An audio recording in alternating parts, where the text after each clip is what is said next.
Hello everyone, welcome to knowledge plus. इस video में हम इन्वायरमेंट को रिवाइज करने जा रहे हैं, इकोलॉजी एंड इन्वायरमेंट को रिवाइज करने जा रहे हैं। आज के रिवीजन का हमारा टॉपिक है बायोम्स एंड फॉरेस्ट। आइए शुरू करते हैं आज का वीडियो। तो कहा गया है कि स्टडी हम लोग बायोस्फीयर के स्टडी के लिए उसको मतलब कि आसान बनाने के लिए, बायोस्फीयर के स्टडी को आसान बनाने के लिए हम लोग डिवाइड करते हैं बायोस्फीयर को डिफरेंट बायोम में। ठीक है, डिफरेंट बायोम में डिवाइड करते हैं। किस आधार पर करते हैं? तो क्लाइमेट और वेजिटेशन टाइप के आधार पर करते हैं। ठीक है, क्लाइमेट और वेजिटेशन टाइप के आधार पर करते हैं। From equator to pole terrestrial biomes are found subsequently from evergreen forest wet deciduous called selvas. तो इक्वेटर से लेकर पोल तक यदि हम लोग जाते हैं तो डिफरेंट तरह का बायोम मिलता है। जैसे एक सेल्वा होता है, ड्राई डेसिडियस और ट्रॉपिकल ग्रासलैंड, उसको हम लोग सवाना बोलते हैं। जैसे एवरग्रीन फॉरेस्ट और वेट डेसिडियस को हम लोग सेल्वाज बोलते हैं। किसको? तो एवरग्रीन फॉरेस्ट और वेट डेसिडियस को। उसी तरह से ड्राई डेसिडियस और ट्रॉपिकल ग्रासलैंड को सवाना बोलते हैं। टेम्परेट ग्रासलैंड को हम लोग स्टेपेज बोलते हैं। और अल्पाइन फॉरेस्ट मिलता है पोल के पास। एवरग्रीन फॉरेस्ट क्या होता है? 3 tier of vegetation. Evergreen forest में 3 तरह के वेजिटेशन होते हैं। सेल्वाज है जो strong and tall grass, selva में स्ट्रॉन्ग और टॉल ग्रास होते हैं। सवाना है very few big trees, savanna में कुछ बड़े पेड़ होते हैं, काफ़ी कम संख्या में बड़े पेड़ होते हैं, लेकिन वहाँ पे ग्रासलैंड काफ़ी ज़्यादा होता है। स्टेपिज है एक्सटेंसिव ग्रासलैंड, स्टेपिज में बहुत ज़्यादा ग्रासलैंड होता है। अल्पाइन के जो अल्पाइन फॉरेस्ट में जो पेड़ होते हैं काफ़ी लंबे और स्ट्रेट होते हैं, लंबे और सीधे होते हैं।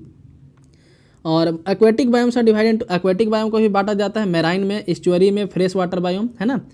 मैराइन कहने का मतलब हुआ कि जो समुद्र में पाया जाता है। इस्चुअरी यानी कि जो मतलब कि नदी का जहाँ पे माउथ होता है वहाँ का कंडीशन, जो मतलब कि मीठा पानी, फ्रेश वाटर और खारा पानी दोनों का मिक्सचर होता है। और फ्रेश वाटर बायोम यानी कि नदी का बायोम या फिर इनलैंड का बायोम। बायोटोप क्या होता है? तो biotope is a sub division of habitat where an area in which all the फॉलन and floral elements are uniformly adapted to the environment in which they occur. Biotope क्या होता है? एक सब डिवीजन है हैबिटेट का, habitat का sub division है, habitat का पार्ट है। ठीक है, जिस एरिया में जितने फ्लोरा और फौना रहते हैं, मतलब उस एरिया में जितने जानवर और पेड़ पौधा वगैरह रहते हैं, यूनिफॉर्मली अडेप्टेड रहते हैं, एक जैसे अडेप्टेशन करते हैं। ठीक है, जिस इन्वायरमेंट में रहते हैं उसके हिसाब से। तो बायोटोप क्या है? हैबिटेट का एक पार्ट है, जिस मतलब कैसा किस आधार पे है? तो उस एरिया में जितने पेड़ पौधा रहते हैं या फिर जानवर रहते हैं उनको वो अडेप्टेशन करते हैं, एक जैसे अडेप्टेशन करते हैं। ठीक है, nowadays deforestation is major problem to forest resources. आजकल डिफॉरेस्टेशन जो है प्रॉब्लम, मेजर प्रॉब्लम बन गया फॉरेस्ट रिसोर्सेज के लिए, क्योंकि हम लोग ह्यूमन बीइंग के द्वारा काफ़ी मतलब कि असीमित ढंग से जो है पेड़ पौधा का कटाई किया जा रहा है। Deforestation led to soil erosion, deforestation के कारण सॉइल इरोजन होता है, फ्लडिंग होता है, मैनी अदर इन्वायरमेंटल हैजर्ड्स, बहुत ज़्यादा इन्वायरमेंटल हैजर्ड्स होता है। ठीक है, और डिफॉरेस्टेशन को हम रोक कैसे सकते हैं? तो एफॉरेस्टेशन करके, यानी पेड़ पौधा लगा करके, सोशल फॉरेस्ट्री कर करके, रिफॉरेस्टेशन करके। India also plan to launch a forestry satellite by 2013। India जो है 2013 में फॉरेस्ट्री सैटेलाइट लॉन्च किया था एफॉरेस्टेशन और डिफॉरेस्टेशन को मॉनिटर करने के लिए। ठीक है, शेल्टर वुड हार्वेस्टिंग क्या है? It is a process of removing mature trees in a series of 2 or more cuts which encourage regeneration of wind and sun sensitive species such as spruce and fir. क्या कह रहा है कि shelter would harvesting क्या है? एक process है mature tree को रिमूव करने का। मैच्योर ट्री यानी कि जो काफ़ी बड़ा पेड़ हो गया उसको रिमूव करने का। ठीक है, 2 या 3 कट लगा करके उसमें, तो उसको 2-3 पार्ट में काट करके, उससे क्या होता है?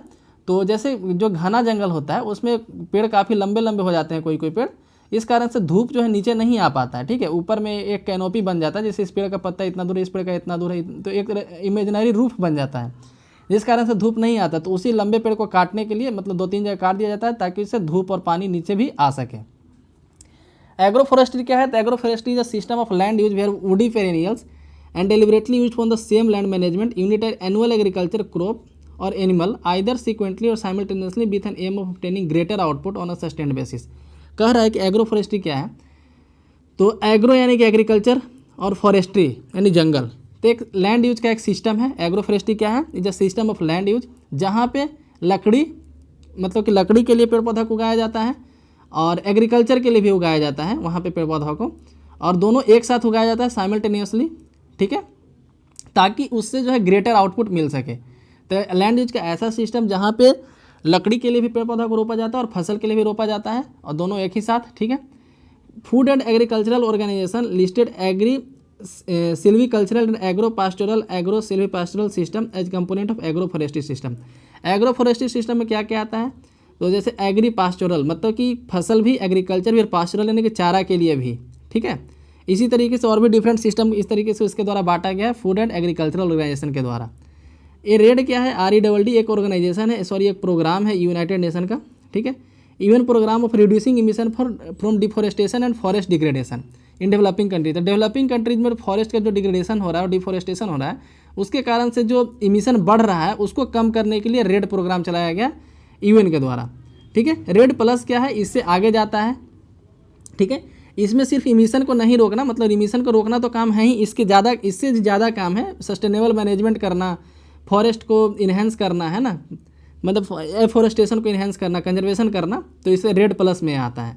आर्टिकल हमारे संविधान में आर्टिकल 48A और आर्टिकल 51A डील करता है protection, conservation and improvement environment along with the forest and wild life. ठीक है, तो हमारे संविधान में भी बात बताया गया है कि पेड़ पौधा को कंजर्व करना है, जंगल को कंजर्व करना है। कहाँ लिखा गया? तो आर्टिकल 48A कहने का मतलब कि डीपीएसपी में बात बताया गया है, और 51A यानी कि फंडामेंटल ड्यूटी में भी ये बात बताया गया। ठीक है, डीपीएसपी आयरलैंड से लिया गया है, फंडामेंटल ड्यूटी रसिया से लिया गया है। नेक्स्ट है India as comprehensive forest policy since 1894। 1894 से इंडिया में एक फॉरेस्ट पॉलिसी है जिसको रिवाइज किया गया है 1952 में, 88 में, 2006 में। और इसके तहत प्रोविजन क्या रखा है? कम से कम 33% एरिया पे फॉरेस्ट को रखना है। ठीक है, इन्वायरमेंट को ठीक ठाक रखने के लिए 33% एरिया पे फॉरेस्ट रहना चाहिए कम से कम।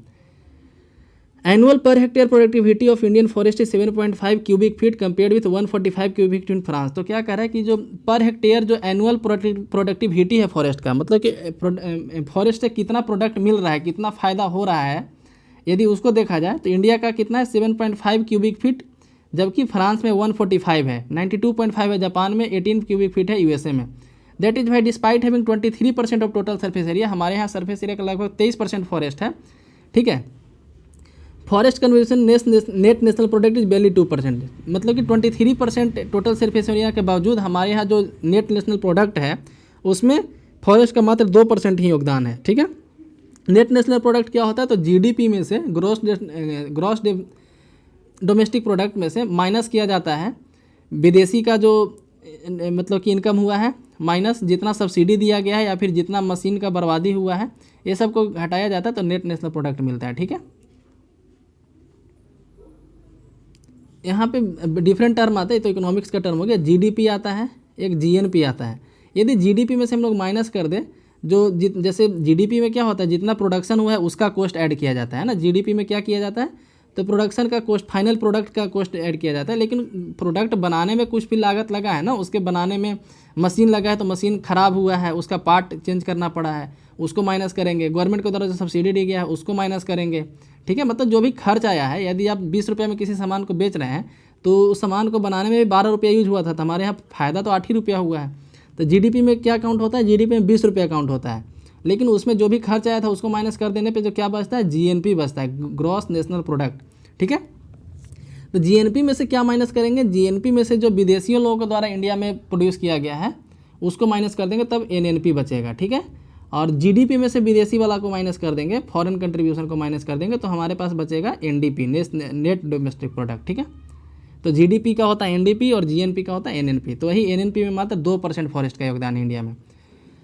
जम्मू और कश्मीर जो है सबसे बड़ा प्रोड्यूसर है टिम्बर वुड का, यानी कि जिससे फर्नीचर वगैरह बनता है, गेट वगैरह बनता है। Followed by Punjab and Madhya Pradesh, उसके बाद जम्मू कश्मीर के बाद पंजाब और मध्य प्रदेश आता है। कर्नाटक लार्जेस्ट प्रोड्यूसर है फ्यूल वुड का, यानी कि फ्यूल वुड के लिए कर्नाटक लार्जेस्ट प्रोड्यूसर है, और वेस्ट बंगाल और महाराष्ट्र उसके बाद आता है।